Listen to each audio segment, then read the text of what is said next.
All right.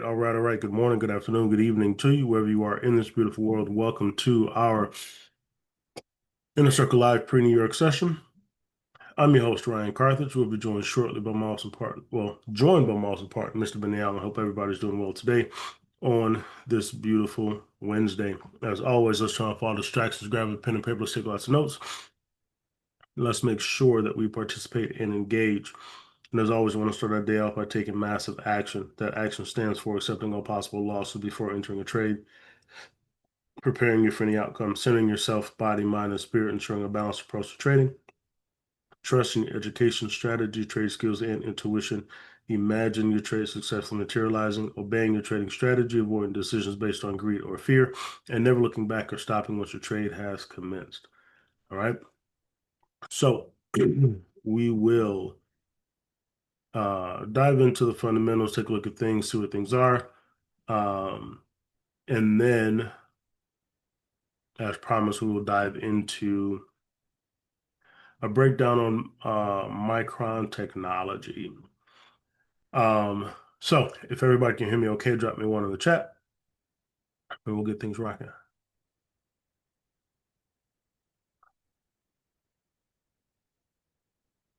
Uh, Perfect. Appreciate it. Appreciate it. All right. So let's get to it. Um,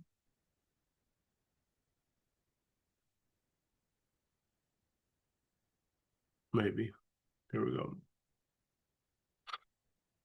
All right. Uh, Over to trading economics.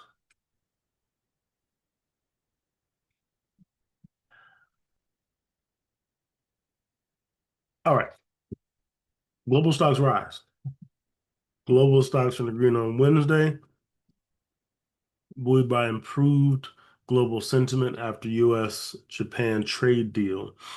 Uh, Trump said Japan had agreed to a 15% tariff on its exports to the U.S., alongside a commitment to invest 550 billion into the U.S. and open its markets to key American goods. Um, in Europe, the stock's 50 added 1%, the stock 600 gained 0.9, while in Asia, the Nikkei 225 soared 3.5%, right? The U.S. futures also pointed to gains at the open. All right, so stock market running to the upside right now. All right, we saw boost yesterday throughout the day, and we could see those kind of continue as things continue to move forward. All right. The dollar index stabilized around 97.50 on Wednesday, pausing a 3-day session slide as investors weigh the latest trade developments. Donald Trump announced a trade agreement with Japan, 15% tariffs, uh, and the same investment, 550 billion in the U.S. markets and key goods, adding to the cautious optimism. Treasury Secretary Bassett signaled that uh, the current tariff truce with China is likely to be extended until August the 12th. Um, well, extended ahead of its August 12th expiration, right? So they can continue to kick this can down the road. Um, the dollar might come under pressure in recent days amid rising uncertainty surrounding the August 1st deadline um, for most of the countries to finalize their trade deals, with Washington raising concerns about potential escalation in global tariffs, right? On the monetary policy front, minutes from the latest FOMC meeting revealed that several members viewed tariffs as inflationary, which we knew this, right? But prompting the Fed to hold off on future rate cuts for now. Okay, so more on the hawkish side opposed to the dovish side. Um, So we'll see how things continue to evolve on the monetary policy side as we get closer to that meeting next week. Okay. Gold dipped a bit further, around 34.20 per ounce, snapping 3-day win streak, pulling back slightly from a 5-week high, pressured by a wave of trade deals, dampening the metal safe haven appeal. Um, mm, mm, mm. The agreement with Japan follows similar deals with the Philippines and Indonesia, lifting hopes for further agreements before the August 1st deadline. However, caution persisted as talks with other key partners remain deadlocked. The EU continues to seek a trade pact with the U.S., but is preparing retaliatory steps as Trump's hardline stance raises the risk of a no deal outcome. Okay, so we could have some concerns. The EU, which impact quite a bit. Um, mm, mm, mm. Attention also turns to Fed meeting next week, where rates are expected to be held, with markets anticipating possible cuts in October. Right, so some participants are pricing that in, even though those meeting minutes revealed that many members see it as see tariffs as inflationary, which could cause some downstream impact. So we'll continue to monitor that there. Okay. Um, and yeah, so that's where we are there. Over to the calendar. Um, BOJ CPI came in below expectation, right? Continuing to kind of show that yen weakness, right? And that yen continuing to run to the upside. Okay, so that's key there. Today, not a ton. Existing home sales, crude oil inventories, flash PMI out of Australia and Japan this evening. You got Governor Bullock speaking this evening as well. Tomorrow is where we got tons of PMI data coming out of the Eurozone and the rate statement coming out of Europe. So we keep our eyes there. Let's see what happens. All signs are pointing to the ECB holding their rates, right? Which we're prepared for. Okay. So that is what I have from a fundamental perspective. Benny, good morning, bro. Ryan, good morning. Good morning, everybody. How are you, Ryan? I'm doing well, man. How about yourself? Doing great. Always glad to be here, sir. Yes, sir. Yes, sir. What's on your mind fundamentally, bro? Man, that deal with Japan is pretty huge. Dow futures popped more than 200 points after he announced the deal. So we may see a good pop this morning once the market opens. So it just continues to. Of course, he announced it on his Truth Social that the deal was done. So futures are up on that Japan deal, the Dow, that which, that's Japan. So I'm also reading here that Honda and Toyota shares rally on the U.S. Japan trade deal, right? So that's what's being impacted is the uh, auto industry, right? So Honda traded around 11% higher, while Toyota jumped nearly 13%. So I'm interested in seeing that today. Oh, wow. Yeah, to see that pop. Also, today we have earnings after hours. Who is it today? I was just looking at it. Tesla and Alphabet, I believe. Um, Today after the bell. I was also reading about this IQVIA emerged as the leader in the healthcare sector on Tuesday, leaping nearly 18% and posting its best day ever based on its 2013 initial public offering as, let me see, Ooh. shares of the healthcare information technology, right? So this is information technology, which is running things these days, but it's in healthcare. rose on the heels of the second quarter beat on top and the bottom lines. So that's one we'll have to do some research on. I was reading that um, of the 17 17% of the S&P 500 companies that have reported so far this season, 85% of them have beat expectations. So the market Promising. continues to rally, which is why we've been saying for a long time, right? That S&P 6500 is the target. So, if you're just holding the S&P right now alone, coming out of that April, tariff situation, you are up, or any ETF that follows and tracks the S&P, you are up. Things like the Q, any of the emerging market like ETFs that we've talked about a lot, right? You are up. So, again, second half of the year, right? We're seeing a big push, just like we predicted. So Yes, that's it. sir. That's what I have, man. Yes, sir. All right, listen, good people. We've been sitting long on a lot of this stuff. S&P been saying 6,500. It's headed there, right? Everything else is long. We've been preparing for this. So, appreciate your work there, bro. Yeah, no doubt. You haven't, especially in the second half, like you haven't had to do a lot No. to make money.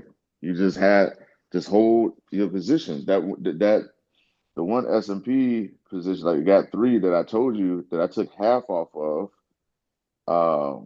What was it? 3,426 that I took off the top of that one. That same position is back up to 4,400. Yeesh.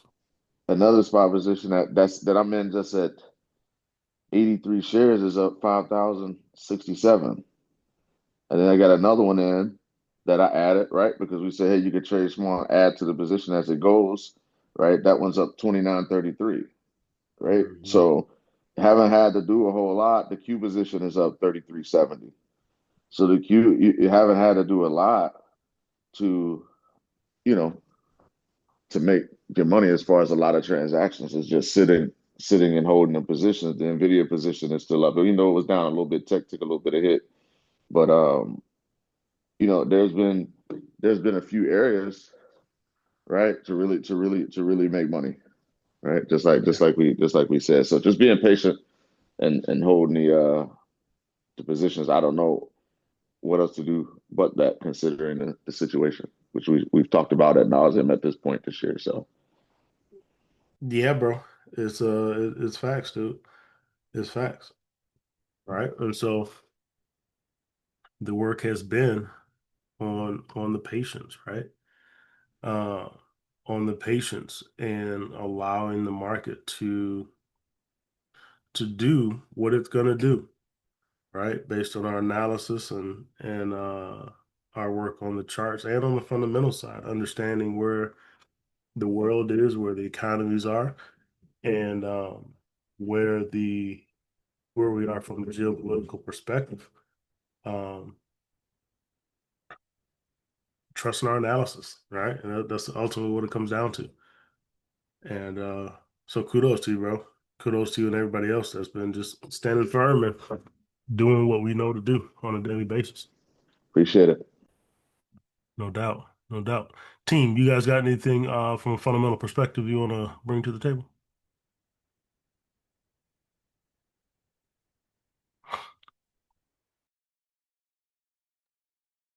Nope. All right. Cool beans. So what we are going to do is we are going to we'll take a look at the dollar real quick, but we're going to dive into this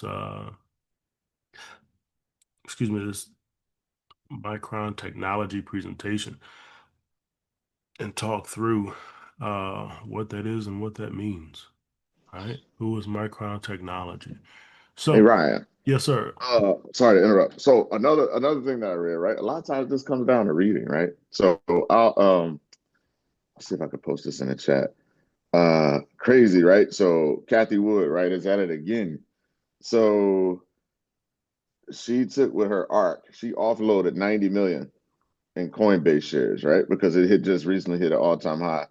Then she traded that in to buy $175 million worth of Ether Treasury firm, Bitmine. Uh, so it Coinbase recently hit an all-time high of above 437. The investment firm bought $175 million worth of Ethereum-based firm Bitmine and sold shares of Robinhood and Block Inc. And that's because we've been tracking those, right?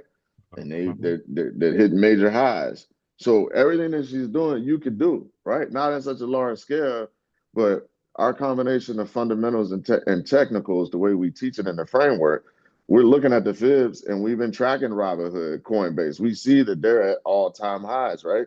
So she moved out of that, right? She sold off some of that and then moved and reallocated that into this Bitmine, right?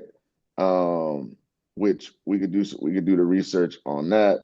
The firm, meanwhile, so what that means is they bought a total of 4.42 million shares of Bitmine Emerson Technologies. And so that's what's moving right now. I took a screenshot of I thought I did yeah today um of Bitmine Technologies. It's at 4168 um year to date. Let's see at this real quick. Um Year to date it's up. See if I can find it real quick because I was on it on stock. Year to date, it's up 476.14% year to date,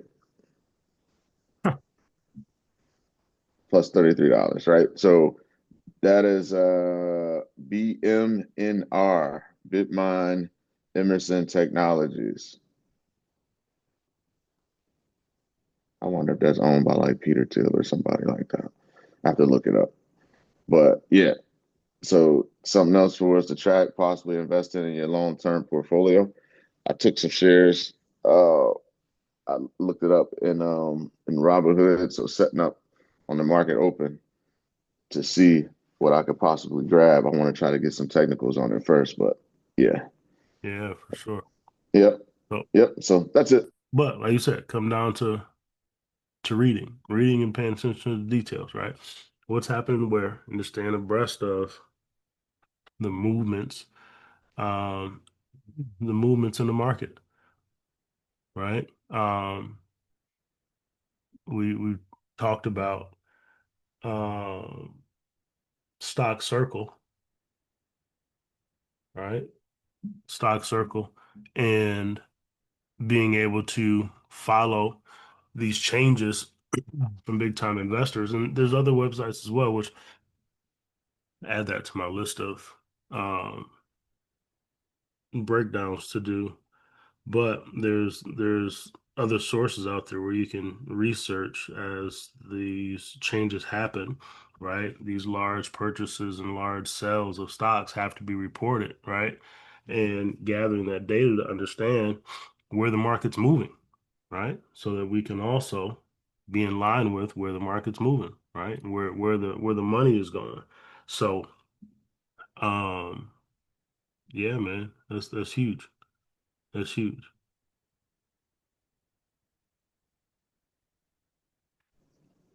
Yep, Um, I'm just making myself a note here.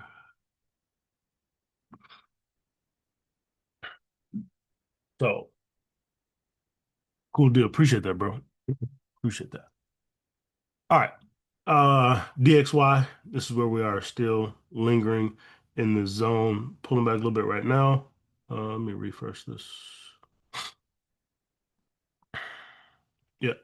So still sitting in that zone, not a ton doing, trying to figure things out. We got stochastic and the sell zone on the 4 hour. All right, on the daily time frame, we're still sitting in that buy zone, still trying to figure out what direction we want to go. Do we want to give that pullback first, or do we want to continue to move to the downside, get into this capital D extension here at 95,534? Okay, so that's the DXY. Benny mentioned the indices. You got US 30 running to the upside, right? Approaching these highs, right? And we looked at it yesterday, right? First heavy boundary, we're pushing long. See if we push into this 118, 127 zone here, right? Stochastic coming out of that buy zone there. Okay, so US 30 running to the upside. Expected today also to jump, right? Your S&P 500 also moving to the upside, right? Getting closer to 6,400, right? And headed to that D extension at 65.17 on the daily. Okay, so we may not get this pullback back to this resistance level. Okay, we might see just continue to run and get to that D extension. So we'll continue to monitor that. Um, and then run to the upside as we continue to sit in any pullbacks that we do get. There'll be opportunities to add to those positions as we track to that 6,500 level. Okay, um, so that's where we are. A quick overview of the stock market and where things are. All right. Um, let's dive into Micron Technology. So, uh, Micron Technology. Move this on my way here. Um, mm, mm, mm.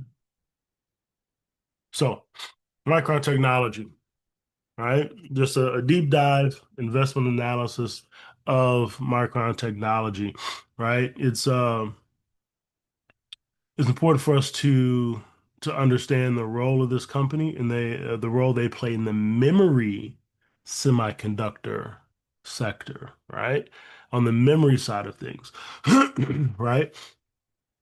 The evolution of this company it sheds light on their market position and also its financial metrics. We'll dive into and the strategic recommendations that we can take a look at and research that can be made in light of the rapidly evolving demands of the industry, particularly with increasing influence of the AI infrastructure.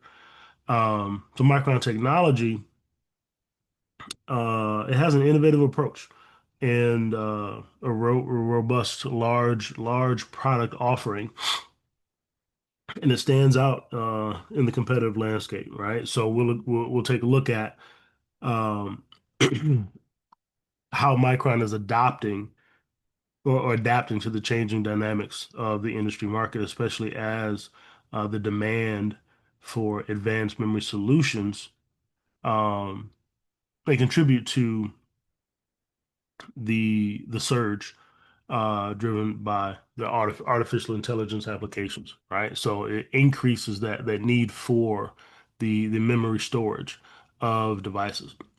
And so first we'll take a look at um, just the market context of Micron Technology and the memory semiconductor sector and how it's not just about providing hardware, but it's anticipating future needs and positioning itself as a leader in this new technological advancement of artificial intelligence that we're currently in. Right. Um, so let's dive in. So just a quick snapshot. Uh, um, So it's important for us to take a look at how they're navigating this competitive landscape Um, and the data here, what it really highlights for me is their current performance, but also it sets the stage for kind of how they'll evolve and how they have the potential to evolve in the future, right, from a financial perspective, and research and development. So, starting with the current stock price at 109, right, sitting at a really, really nice price point. Excuse me. And as of July 22nd, yesterday, we see a slight reflection of investor confidence in the company's trajectory. So this figure underscores Micron's recovery and growth, particularly in a post-COVID market. Micron's year-to-date total return is 30.1%, right? Um, and so that's pretty noteworthy, especially when we compare it to the S&P 500 return of 7.3, right? So growth in the sector for sure. And so this improvement, I'm sorry, this outperformance indicates that Micron is not just keeping pace with the market, but in fact is capitalizing on growth opportunities within the memory sector. Okay. 52-week average ranges from $60 to $120, right? That illustrates the volatility in the market. uh, and potential for growth that we're looking for. Okay. Um, so right now, and we've looked at the chart. Micron is was at some highs, right? Let me go back to my chart real quick. Um, but we've made some nice retracements. Okay, excuse me. Um,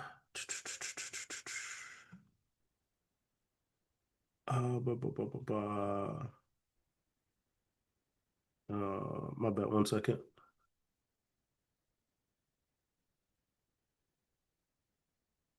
Um,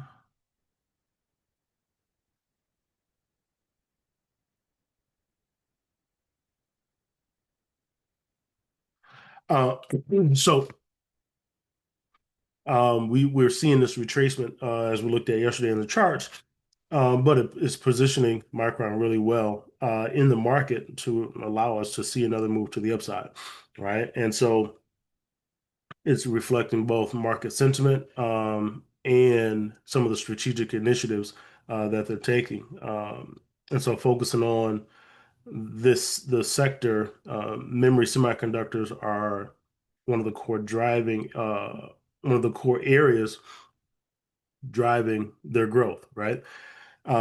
This focus is important as demand for memory products continue to escalate, particularly with, like I said, the rise in AI. And so this growth theme will continue to see. Okay. It supports their current demand, but it also positions them as a company, as a key player in the future of technology, as it continues to move forward.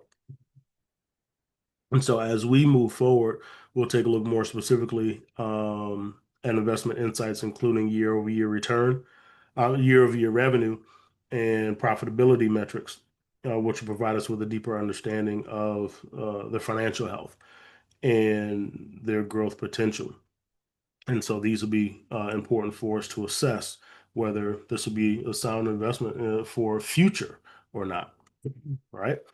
Um, and so as we move forward,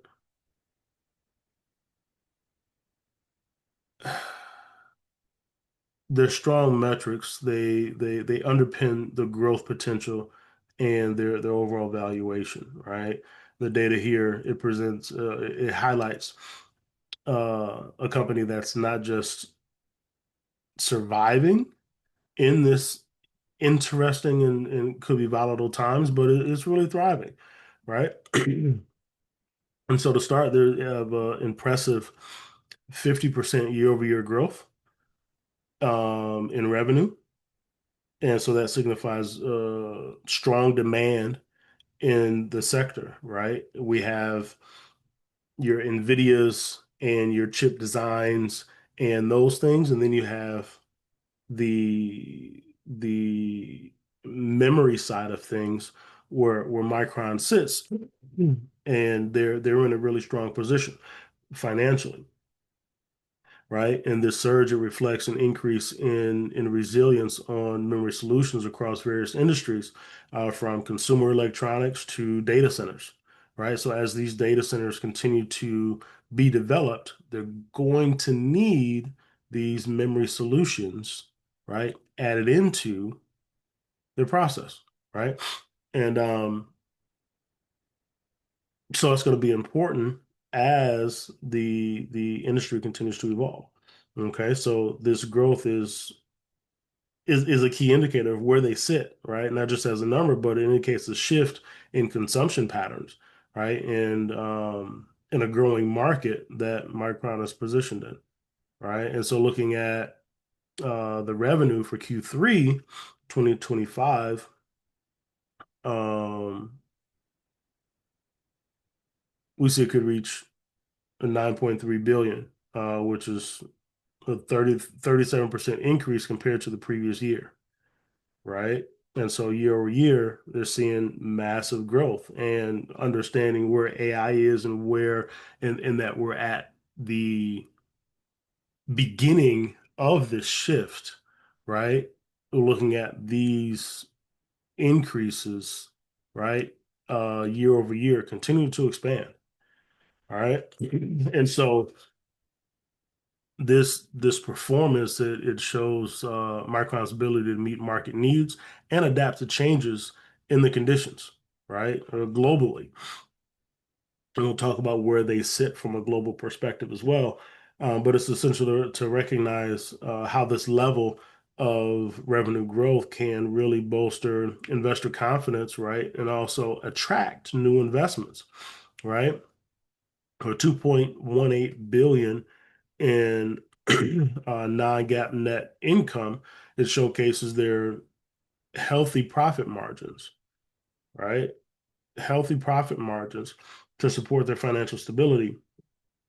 And when a company can maintain a strong net income figure, right, it reassures the market and market participants, but it also provides the capital that's going to be necessary for the continued growth and investment in R&D, right, and expansion. And so they also have an operating margin of 26.8%, right? And that puts them in a very efficient position, right, from an operating perspective. And it's extremely important in this sector because of it being so capital intensive, right? So much money is needed for the R&D and keeping up with what's happening in the future, right? So having nice operating margins is extremely key. Okay. Efficient operations, they often translate to better cost management and profitability, which are essential in, like I said, these capital intensive industries, right? And so Micron's liquidity position, right, of $15.7 billion, it it stands out, right, um, as an extreme asset for their future investments, right? It really positions them to really look into the future and really put that the capital that's necessary toward the continued research and development to be prepared for where things are going, not just where we currently are. Okay. But it also allows them to pursue new opportunities, right? And new acquisitions and expanding their production capabilities because it's going to be needed as this industry continues to evolve. Okay. The these data centers are going to be massive, and uh, the need for storage. And we talked about the amount of energy production that's needed now, right? And we don't have the capacity now from a data center perspective to like fully manage where we are. And so looking at understanding the energy storage is going to be needed for the future, we can then say, okay, that's massive. So these data centers are also going to be extremely massive, right? And the number of data centers are going to be needed for the advancement of this industry is going to be crazy. Okay. Um, then lastly, the low PEG ratio of 0.13 shows that their earning potential, right, is undervalued, right, relative to their current growth, right? And this can imply that investors might be overlooking Micron's potential for significant returns, right? So there's an opportunity here that isn't being fully realized, right? And so with our knowledge of the technical side and being able to look at the technical charts and then bringing that in with the fundamental side of it, right, positions us really well to take advantage of these opportunities that might be overlooked by the rest of the market. Okay. Um, but it makes Micron an attractive option, right, for those looking for um undervalued stocks in this tech sector. Okay. And so we're going to transition into a more comprehensive overview of the financial metrics, and we'll explore additional key indicators that kind of really highlight their performance and potential for investment. So on the next slide, we will provide more details, right? A detailed table of financial metrics, like giving us a clear picture of their overall health.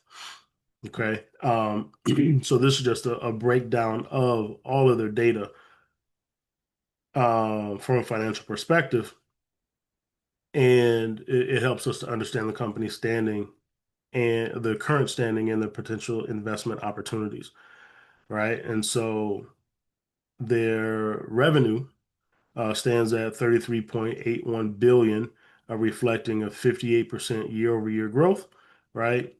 And this, like I said, it really shows a strong demand for their products, particularly in a market that's increasingly driven by data and technology advancements. Um, and then their EBITDA um, of 15.7 billion, right? This is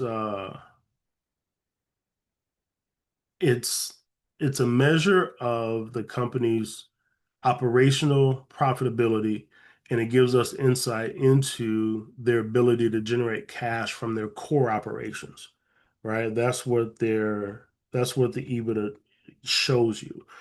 And um their the non-GAAP, right? Net income is reported at 5.2 billion, right? Making up 15% of its revenue. Okay.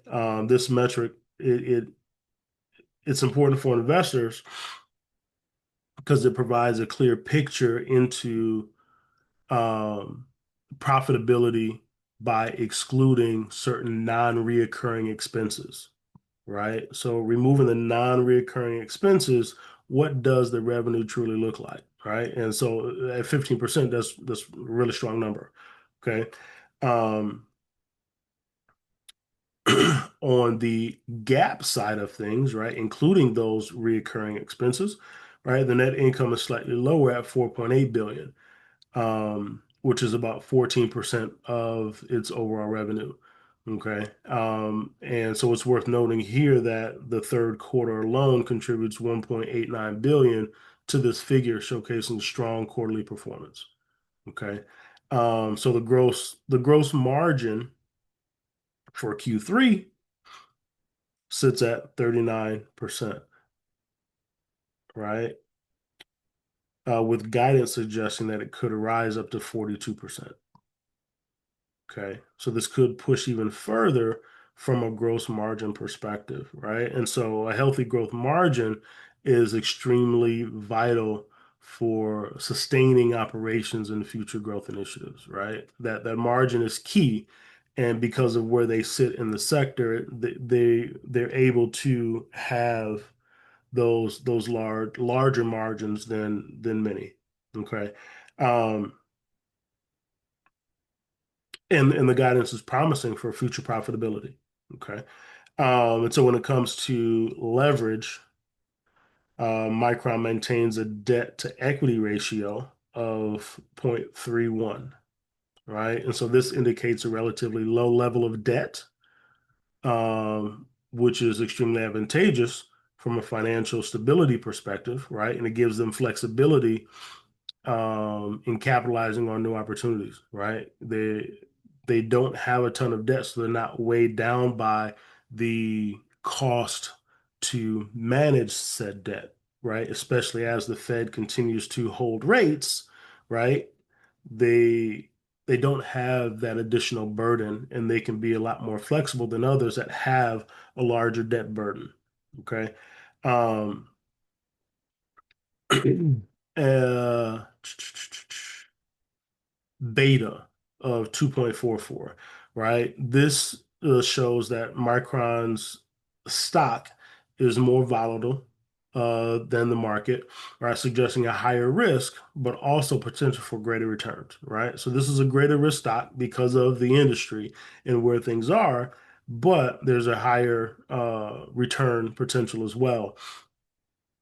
And you couple that with a short interest of 2.5%, um, in just 1.5 days to cover. So this suggests that uh, while there's some bearish sentiment to where they currently sit, and we see it on the charts, right? The pullback that they're currently in, it's not overwhelming, right? So that the short interest, meaning folks being short on the stock, right? Whoops, folks being short on the stock, it's not extremely strong, right? And we see the retracement, right? So that could ultimately signify profit taking, right?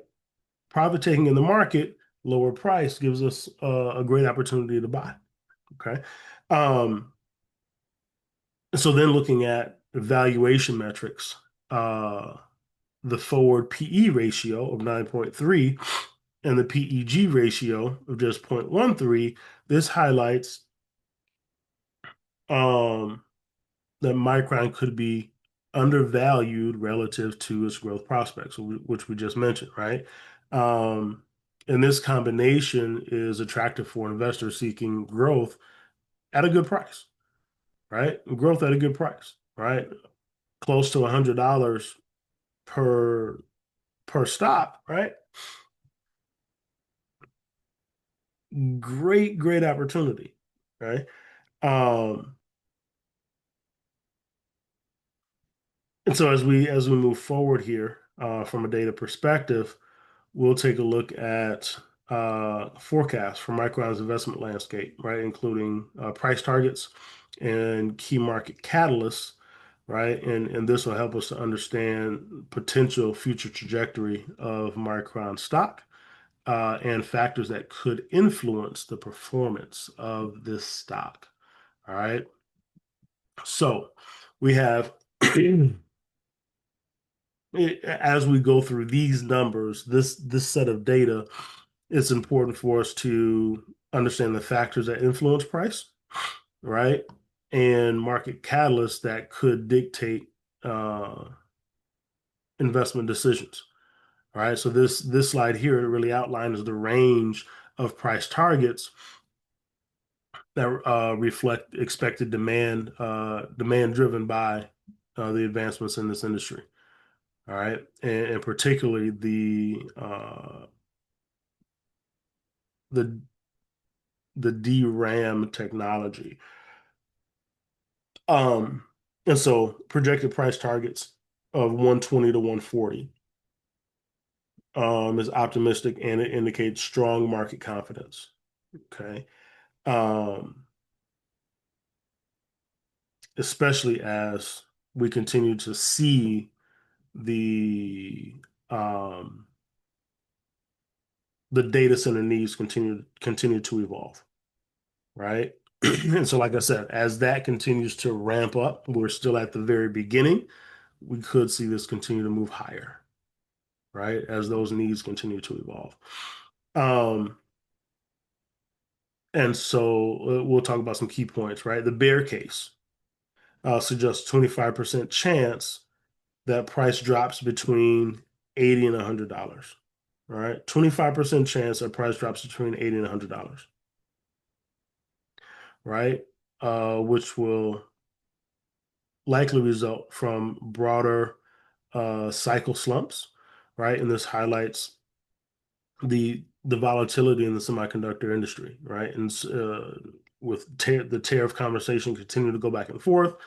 So this highlights like I said, the volatility in the market, and it serves as a reminder for us to just continue to stay cautious during economic downturns, right? Um,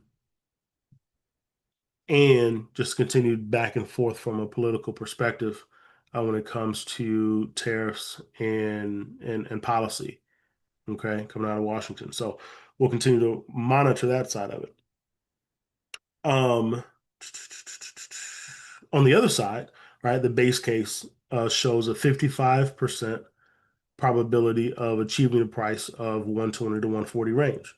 Okay. And so this is where most analysts and investors are aligning their expectations, right? And so this is indicating a solid belief in Micron's resilience, um, going through the market challenges and the potential market conditions that are ahead, right? And so on the bullish side, 20% chance that price could go beyond 140. 20% chance that price could go beyond 140, right? And we'll go back quickly before we wrap up and look at our price targets, right? Our price targets are around that 140 150 range, right? So from a technical perspective, as we've been looking at, we're in this range based on Fibonacci sequence and how we look at things from a technical perspective, right? But there's a 20% chance that price could go beyond 140 on that 150 range, and potentially even reaching 180 or more, right? So as again, those data centers continue to evolve, right? That could dramatically increase the demand for these memory products, which then increases the demand for Micron technology. Okay. Um, a key catalyst for the positive outlook is the expansion of U.S. fabrication, right? As domestic production ramps up, and Donald Trump is really forcing USA, USA, USA, right? It will not only support memory demand, but it'll also provide a buffer against supply chain disruptions abroad, right? Which has plagued a lot of the industry because of the locations of a lot of the other players in the industry, right? But we also do have to consider downside risk, right? And so inventory corrections pose a threat to their pricing stability. And so as the company adjusts their stock levels in response to the market fluctuations, they got to make sure that inventory wise, they're in a good space. All right. And then as we transition to just a strategy overlook, um, we'll take a look at strategic entry points and risk management and how we can align with these forecasts and how price is moving in what we see on the charts. All right. So, mm, mm, mm. So looking at how we can we can maneuver in this. And this gives us some insights from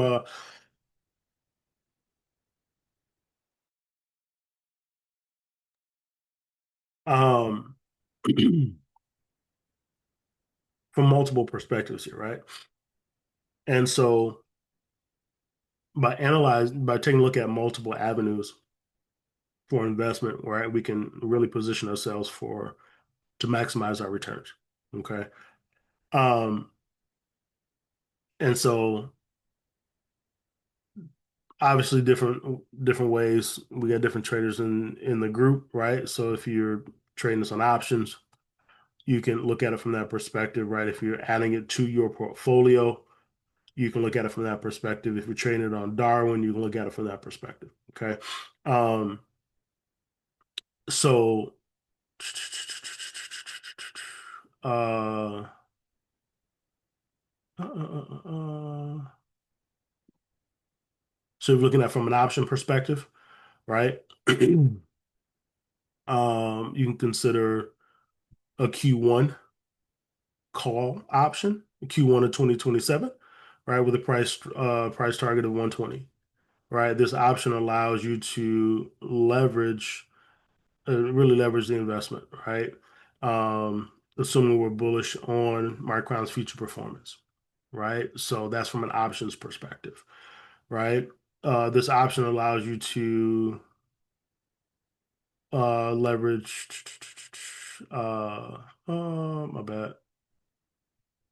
Yeah, so leverage the the option call there, being bullish on their performance, right? Alternatively, you can um, do a call spread, right, which can help limit some of the risk on the downside, right, while still capitalizing on the price appreciation. All right, so that's for our options traders. Um, Target price for entry, right? Are we looking from a Fibonacci perspective, right? We talked about 105 being that 618 retracement on the daily. Okay. Um, so that'll be kind of a nice low price for us. We could also push a little bit lower, right? All the way back down to around the $90 range if we get back to that daily support level. Again, we'll take a look at the chart really quickly in a second. But right, 105 to $90 could be that range. Um, so it'd be important for us just to watch the retracements in the market to right buy in our sweet spot. Okay. Um, and then when it comes to just sizing, right, making sure that you're following your rules as you're adding it to your portfolio, right, or the option call based on your capital, right? But you could do 3 to 6% of the portfolio for this investment, understanding what your risk is, right?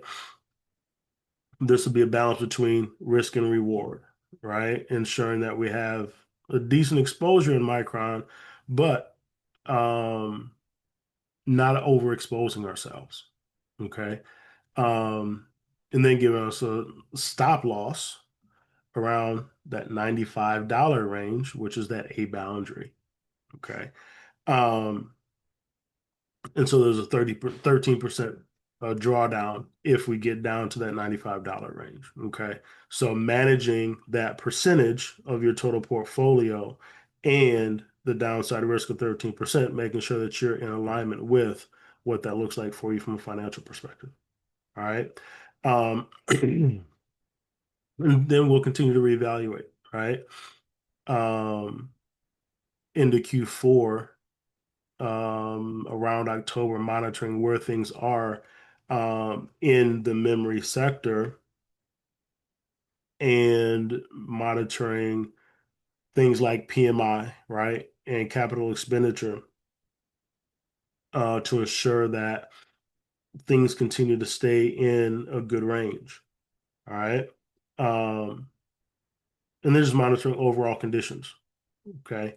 So that's where we are from an investment perspective. And then going forward, take a look at some of the risks. Okay. some of the risks that we need to be aware of as we move into this future state. Um, my screen froze.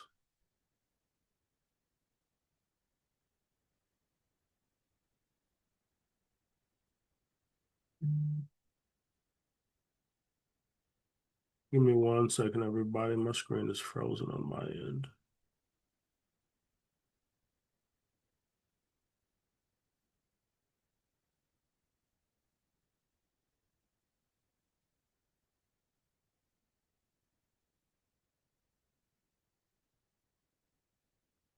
All right. Um, so key risks, right? Across the landscape. Um, there's overarching factors that could impact this particular investment. Um, we'll look at any idiosyncratic risks, right? Unique to Micron, right? Macroeconomic pressures and potential hedging strategies that can help to mitigate some of these risks, right? So first, some of the things that are specific to Micron, and that's memory oversupply, right? That's a concern. So when supply exceeds the demand, price can plummet, right? Affecting the revenue stream. So um, um, making sure that they stay in line with the development of the data centers, right? And not oversupplying, or if there's a pause in the development of those data centers, or if something large happens, um, causing a pause, right, globally, that could lead to that oversupply. All right. Execution risks. Execution risk is another critical factor, right? And this refers to the company's ability to effectively manage operations and meet the production timelines, right? So how they execute the process of delivery. Extremely important to watch and ensure that they are operating efficiently. Um, and then legal and regulatory issues, right, are always in play, especially given technology and geopolitical environments uh, in which we operate. So always things to keep our eyes on and take a look at, right? On the macroeconomic side, right, got to consider broader economic trends. Global recession could dampen demand for consumer electronics, key market for Micron's products. Also, a tightening in the credit market can restrict access to financing, impacting both consumers and businesses. Okay. And so we have to keep an eye on the strength of the US dollar, right? The strong dollar can make Micron's export more expensive or less expensive internationally, right? So we have to pay attention there. Then to navigate the risk, we have to right employ different hedging strategies, or we can employ different hedging strategies, right? Um, one is an inverse memory ETF, which can offer a safeguard against declining prices in the memory sector, right? Um, a pair trading strategy, which we a strategic balance in positions related to the stock can also be effective, and then just maintaining the exposure overall to U.S. Treasury securities can provide stable return in volatile times. So there's just some hedging ideas, things to look at in research, and how they can be deployed there. Okay. Um,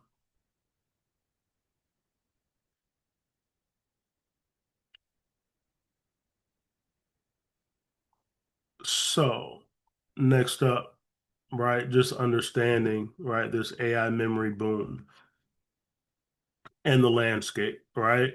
Um, this period presents it's an interesting time, right? Because we're still at the developmental stages of artificial intelligence and what that looks like. It's crazy to say that, but we are. Um, there's opportunities and pitfalls. Okay. And Micron plays a critical role in production of memory chips, which are essential for components across various sectors, from data centers, power and cloud computing to smartphones that connect us daily, right? And so Micron's products are really at the heart of the technology ecosystem and literally everything that we do on a daily basis. And so, as the demand for data storage and processing increases, especially right during these developmental stages, right, Micron their position is becomes more and more significant. Okay, so um, this surge for the need of memory storage, right, in the different industries, it's really unprecedented, and it's an unprecedented demand for these chips, right? And so results in an increase in sales and profits. Okay, so demand isn't it's not leaving anytime soon, right? And so as we continue to shift toward this really data intensive these data intensive applications and services, we haven't even talked about the software, right? And how the software will run and what those needs will be. We're just talking about the data centers and the infrastructure currently, right? So there's an upside there as well when it comes to what those future needs are going to be. Right. So there's volatility, but when you look at the full supply chain and then after the infrastructure is developed, what then comes, there's tons of opportunity where Micron will play a key role in how this industry moves overall. All right. Um, so that's Micron Technology from a financial perspective. All right. And I know we're over time, so we'll just pop into the chart really quickly to look at the chart one more time to get an idea of those price targets that we just talked about. Right. Um, and so here on the daily time frame for Micron, right, 105 is our 618 retracement.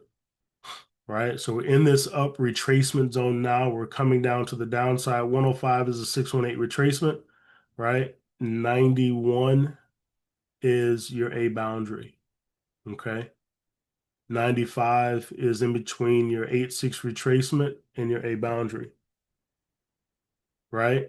So that's that key zone, right? We're talking about the stop loss. Stop loss is that A boundary, right? And so we're in this up retracement zone, sitting really great from a price perspective, right? And we got a stochastic in the buy zone. Okay. So extremely key, those price targets fall right in line with where we are from a fundamental I mean from a technical perspective, right? So that's just a quick look at the chart and where we are, and how that lines up with the data that we just went through. And as things continue to evolve, as you move into this third quarter of the year, we could see things start to turn and see this move back to the upside. So, Micron Technologies, questions?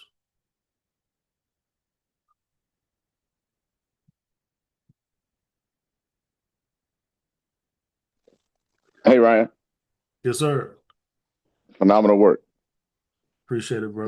These are opportunities, right? So this is not a time, right, as we keep hearing, right, to be really fearful, right? Be patient, look for the opportunities, right? And let me see something real quick.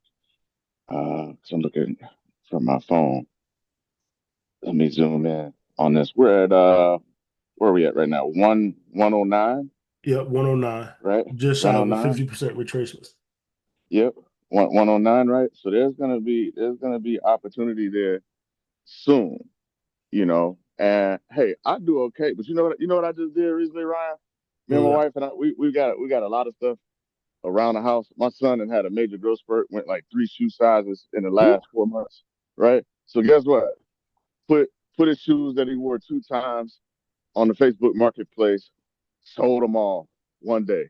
You know what I'm going to do with that money? I'm buying shares, right? Buy That shares, new bro. stock, that Navitas, what we just talked about this morning, looking at Micron, um, the new one that we got hit to this morning with Kathy Wood, right? Buying them, buying them, right? Yep. And I'm gonna keep selling stuff. That's in addition to, what I have come out of my account on a normal basis to put in the market, right? So Yep. where there's a will, there's a way. Just buy one share if you have to. 100 bucks. I'm not a big fan of fractional shares or anything like that. But just save your money, buy one share of a solid company, right? Yep. So these companies that we're covering, they're going to be here. They're going to be here for a while, you Exactly. know. So no worries there, right? Well, put your money somewhere where it can eventually gain over the long term. Is better than putting it in your savings account and build you a solid portfolio. So that's just my message to everybody. Like, where there's a will, there's a way. You got to get a second gig, side hustle, door dad, whatever you got to do, right? Just like Donette was saying during our last session, right? She brought that up. I think it was this past weekend, right? Like whatever you have to do, you know, to hustle and get the money to build a portfolio. That's what you want to do.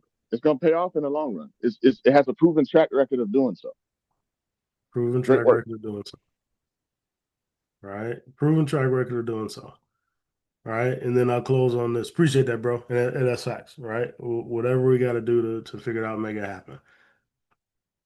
From a monthly perspective, we got an 8-6 retracement, right?